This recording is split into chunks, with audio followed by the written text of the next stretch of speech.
So what you just saw me doing was sanding back these boards. They were found on Marketplace, brand new, from a closed down restaurant. So they had the engraved restaurant name on them and black paint on the back corners. But they were very cheap, and I picked some up for my friend and I got some. And so I'm upcycling these. They've never been used with food or any contaminants on them. I've sanded them right back. I've got all of the paint off, and I've mixed up some resin. And I'm going to try and make an ocean board, an ocean port over it. I'm going to ensure that my resin goes over the areas where the restaurant name was and the black paint was, to cover that and seal it. I've made my colours a little bit transparent. In hindsight, when I made these, I really wished I'd made them slightly deeper than they were. They became too transparent, in my opinion, when all the bubbles came out. But, you know, it's a learning progress. We all make mistakes, and that's how we move forward. Okay, so let's get this clear. Now, it looks white and fluffy because I've mixed it quite fast. It's got lots of bubbles in it. Once we torch it, those bubbles will dissipate out. So I'm just laying down a clear layer where I want to stop the colour moving forward. And then I'll end up pouring my white foam in front of that clear layer later down the track. This is a new resin to me. It is Ocean Coat from Just Resin, which I'm only just starting to practice with. And it's like your resin it's like a relationship, I guess. When you get a new relationship, or a new resin in this case, you've got to learn how you work well together. You've got to iron out the creases and learn how to complement each other to get the best results out of each other. So here, let's say I'm learning how to get the benefits from this resin.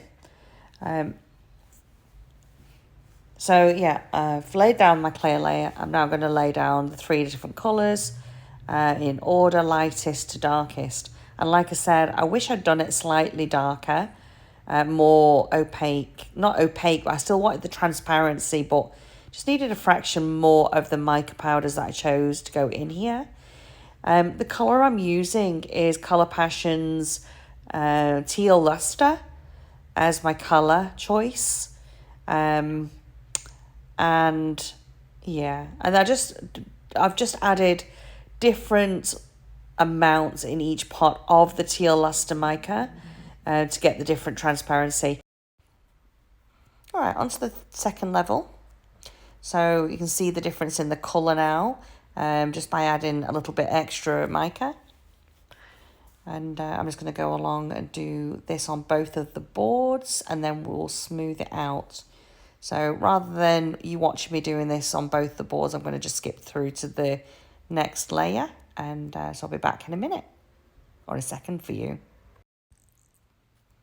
All right, so third level of colour, intensity. Just add that in the back there.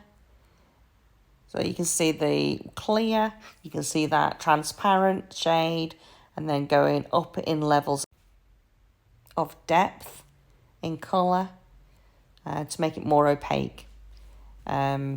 So yeah, I do love it, but as the colours roll over the edge of the boards, it becomes more and more transparent, which is what I wasn't loving. And I wish I'd made more resin, as the resin actually soaked into the wood, as you would expect, because I didn't seal it prior to pouring. Normally I do spray paint or a clear layer first so that the resin doesn't soak in. Yeah, I wish I'd done a thicker layer of the resin. I'd made more, and so that I could have added to account for that overflow that you'd lose when you blow. Because when I did do the blow, you'll see at the end, a lot of the colour, this colour that I'm adding now, blew off and left a clear cell. But that was lovely, and they are very natural looking. There is an element of colour in there. I just wish I'd done things differently, but, you know, hindsight is a wonderful thing. So, anyway, let's move on to the next bit. I'm just going to pause it here rather than you watching me doing the other board. I did it exactly the same as I'm doing this bit here. All right, here we go. This is the exciting bit with this resin for me, because I've not used it before. I've not produced, well, actually, tell a lie. I did use it before. I used it at Jodie's studios, and it was great. But in my environment, because remember, everybody's temperature and room and everything else, very different. And I'm using my tools, very different. So everybody's situation is different. So this is the first time in my environment I'm using this resin and producing cells in my environment. And I'm excited to see what results I get. So here we go. I'm going to pour a very thin layer. I'm not going to overdo it. I want delicate cells, and I don't want a heavy white line at that front. So I'm going as careful as possible in real time. This is not fast forwarded it, to lay that white down. Now towards the end, I'm getting a really thin line, but I don't want to drip that white over the wood or over the resin and have it land in the wrong place. So what I'm doing is carefully trying to, I go a little bit faster towards the end along that line, so that I can take the stick off without dripping it in the wrong place. I've just added more white to my stick, and I'm trying to replicate what I've done from the other side, to thicken that layer up a little bit, because to match the beginning from the left to the right. Does that make sense? I'm really sounding stupid, aren't I? But yeah, I'm carefully, because you don't want to drip over your wood. And so I'm just trying to get the right quantity so I get an even level amount of white going right across the board and no heavy spots. But there are, as you can see, a couple of drip areas where there's slightly more as I'm trying to match it. But anyway, I like the results. So let me get to blowing this white out. I'm going to pour the white on both of them and then do it. So rather than keeping you going while I do this, I will pause it here and we'll get to blowing out that wave. Okay, so just quickly before we get really excited, I've just used my stick, and the overpour resin that had fell off, or that colour, I've scooped it up and I've laid it back on top to try and keep the colour on there, and to thicken the resin, because it was literally all running off. That's why it's really important to get your level correct on your boards.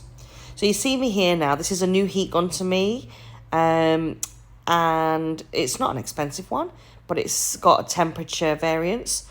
You see me here, I'm quickly waving it backwards and forwards. I'm not staying in any one spot for any length of time. It's back and forth, heat the resin, get the bubble out so that it can move, and then blow it from an angle out and fast, so that you are just scooping across. You're not staying and scorching the resin in any one spot. Do I sound excited? As I'm watching this, I find my hand is actually going like I'm doing it.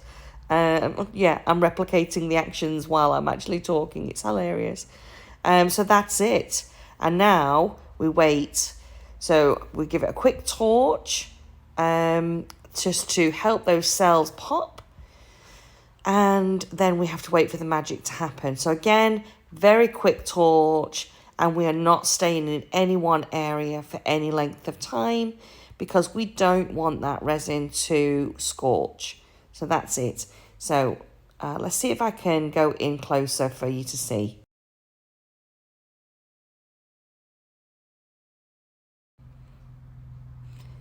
Okay, so what you're going to see me doing now is what I call, I'm redressing the front line. So it's making it look pretty, basically. So when you see on that bottom one there, you'll see these patches. When I've blown out that white, the waves, it leaves a wispy edge on it, and you can see where the clear is and not the solid white line. So a lot of people, including myself, We like to have a pretty front line on the charcuterie boards or the cheese boards when we're doing these ocean pours, because it looks aesthetically correct. So it looks then like it's rolling in onto the beach rather than it being a wispy line. But you can have the wispiness if you prefer to. I just personally like to redress that front line to make it look pretty. So I'm doing exactly the same process that I did when I lay that first line down. I've got a nice amount of resin on my stick so it'll flow easily off it. And I'm just going at the correct speed to get the desired amount of white resin to make that front line look pretty again. So, and then you just basically will go across with a torch to blow any bubbles from the resin that's out in it and help it just blend into that existing layer of resin that's already been blown out. But you don't want to re-blow it because you don't want to overheat your resin and burst those cells which are producing currently.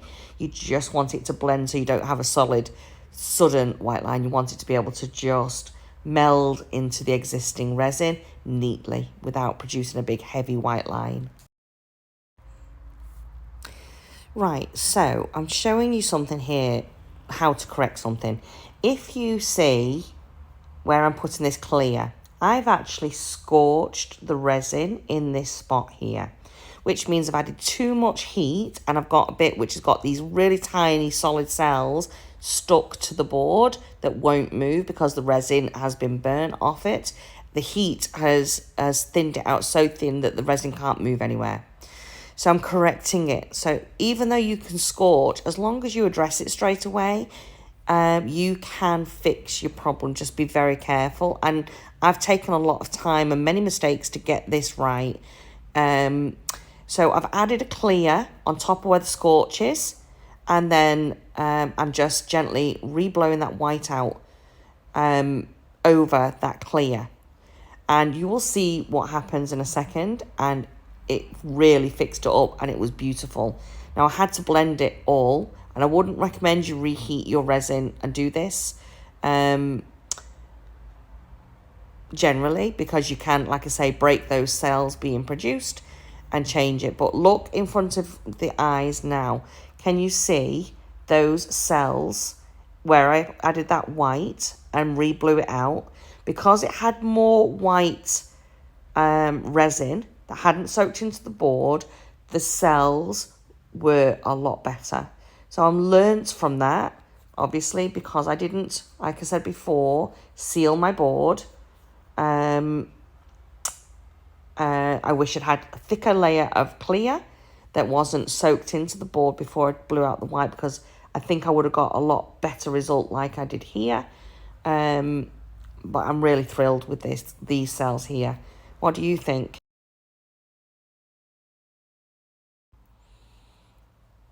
And because, sorry, I didn't mean to come back and jump in yet then, because I've blown it out again, and I've also done the other board because the cells were not producing what I wanted.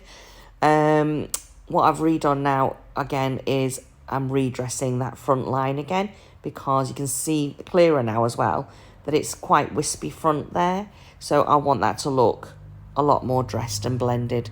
So that's what I'm just doing. So you see me going across the same process, just adding that.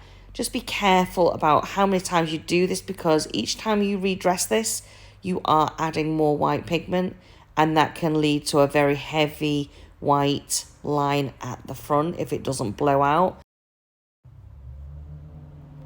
All right, excuse the car noise next outside. You can see now, this is the over pour that fell off the first board, but I'm really quite happy with the first board now. The second board, not so much. All that colour has gone.